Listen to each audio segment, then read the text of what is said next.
سبحان رب السماوات والأرض رب العرش عما يصفون فذرهم يخوضوا ويلعبوا حتى يلاقوا يومهم الذي يوعدون. Nah, agama para nabi itu semua tauhid. Semua agamanya Islam namanya tauhid. Nah, pada saat Rasulullah Sallallahu Alaihi Wasallam saat itu masih kecil, ya, beliau ditinggalkan oleh orang-orang itu. Yang makan itu yang gede-gede tak. Akhirnya pendeta ini nyari, mana ini pasti ada yang ketinggalan ini, ya. Ada yang ketinggalan ini. Ada orang nggak di kemah-kemah sana? Ada yang ketinggalan nggak? Ada katanya. Anak kecil. Udah biar aja, biar anak kecil aja. Nabi Muhammad. Nah, itu yang saya cari. Itu di sini nggak ada semua nih yang saya cari. Itu yang saya cari, bawa sini. Nah, setelah dibawa situ, pendeta ini mengatakan, wallahi, demi Allah, ini Nabi akhir zaman. Ini tandanya. Ditunjukkan, dibuka sini di punggungnya ada daging kecil kayak apel kecil nempel di tulang belikat. Ini tandanya, satu. Kedua, saya lihat ketika kalian datang dari arah sana, itu pohon, batu, pepohonan itu sujud semua sama anak kecil ini. Coba lihat, saya lihat tadi juga dia duduk di bawah pohon, ketika kepanasan maka daunnya itu pindah, naungi. Nah, itu nggak ada yang duduk di pohon itu kecuali seorang nabi. Nah, artinya di sini Abu Talib sudah tahu, tinggal la ilaha illallah saja. Makanya kata Nabi, ya ammi qul la ilaha illallah. Katakan la ilaha illallah saja. Anda akui tauhid. Tidak ada yang berhak disembah, diibadahi kecuali Allah. Nanti di depan Allah saya bela, wahai paman, saya akan bela engkau sehingga engkau masuk surga. Artinya Nabi sendiri sudah mengatakan pernyataan la ilaha illallah saja itu sudah membuat seseorang sudah jadi muslim. Kalau dia mati setelah itu belum mengerti peraturan yang lain, udah masuk surga. Di Sahih Bukhari, Nabi punya tetangga seorang Yahudi. Ya, riwayatnya ada dua, ada dia baik dengan Nabi, ada riwayatnya dia nggak baik sama Nabi. Orang Yahudi ini. Ketika mendekati kematian, ketika dia sakit, Nabi nyambangi. Ketika mendekati kematian, Nabi datang lagi. Rasulullah datang lagi. Ya syabab, anak muda, qul la ilaha illallah. Katakan la ilaha illallah. Artinya diajak masuk Islam. Dia lihat bapaknya, katanya dia, bapak bagaimana ini ajakan Muhammad, apakah saya mentaati? Apa kata bapaknya? Bapaknya Yahudi. Yahudi dia ngerti kitab Taurat. Dia ngerti kalau Rasulullah itu, kalau Nabi itu adalah utusan Allah, tapi dia hanya hasud, ya, sehingga menyimpan itu. Apa kata bapaknya? Karena anaknya sudah mendekati kematian, ati Abul Qasim, taatilah Abul Qasim, kamu taati dia. Akhirnya dia menyatakan asyhadu an la ilaha illallah wa asyhadu anna Muhammadar Rasulullah. Mati langsung. Berapa detik setelah mengatakan itu mati, meninggal. Apa kata Nabi dalam Sahih Bukhari? Alhamdulillah alladzi anqadhahu minan nar. Segala puji bagi Allah yang telah menyelamatkan dia dari api neraka. Coba baru syahadatlah. Karena dia memang belum ada waktu untuk melanjutkan seterusnya, sholat, zakat, puasa, haji. Itu. Apalagi lengkap kelima-limanya. Kalau boleh guyonannya super muslim itu sudah. Kalau sudah lengkap semua, haji sudah, semua sudah.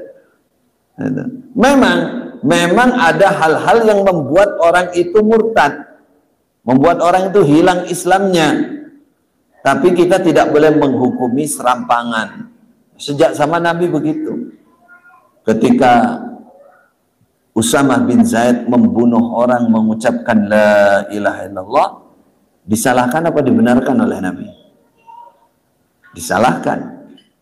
Padahal menurut kenyataannya yang terjadi dan logika yang nyata itu pantas dibunuh. Kenapa? Karena dia telah membunuh banyak orang Islam di kancah pertempuran itu. Orang ini, dan tidak ada yang bisa melawan ini. Jagoan ini orang kafir ini. Dia bunuh orang Islam banyak. Jagoan-jagoan ini dia bunuh.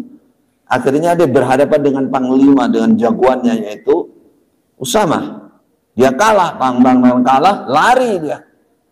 Sudah lari dikejar, udah nggak bisa lari kemana, ke tempat lain lagi, udah kepepet, mau ditusuk, dia bilang la ilaha illallah.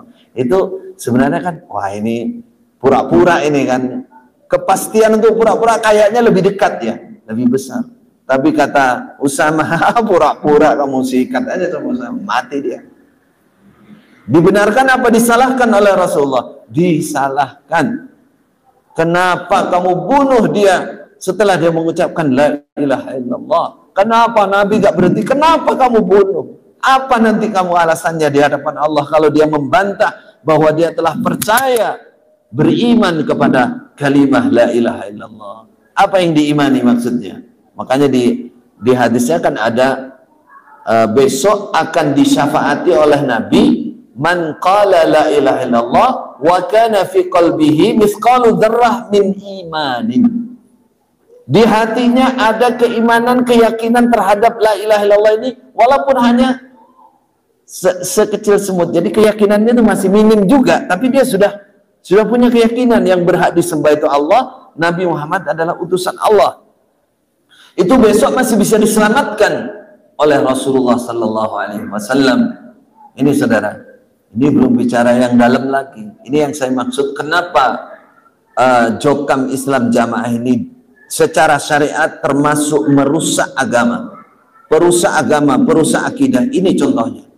Allah, Rasulullah dalam hadis, kemudian para ulama, ijma'nya para ulama tidak ada perselisihan. Orang mengucapkan la ilaha illallah Muhammadur Rasulullah lalu dilanjutkan dengan 5 rukun Islam Muslim. Di mana letak merusaknya? Ini tidak terpakai semua, gak ada gunanya. Lalu bikin syarat. Apa syaratnya?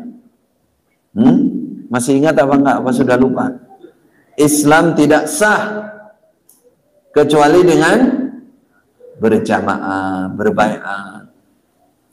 Kalau ini berbaiatnya kepada khalifah, misalkan kepada penguasa muslim, mungkin masih rodok masuk akal. Ini hanya sekedar imam sebuah kelompok, dan dibandingkan dengan umat Islam se-Indonesia saja seperberapanya. Rumangsane wis akeh lah perasaannya. Dulu kita merasa begitu, apalagi kalau dibilang kemana-mana ketemu teman, wah jamaah ternyata berkembang pesat. Coba jumlahnya berapa dibandingkan dengan jumlah umat Islam di Indonesia, dengan jumlah umat Islam seluruh dunia, seperberapanya.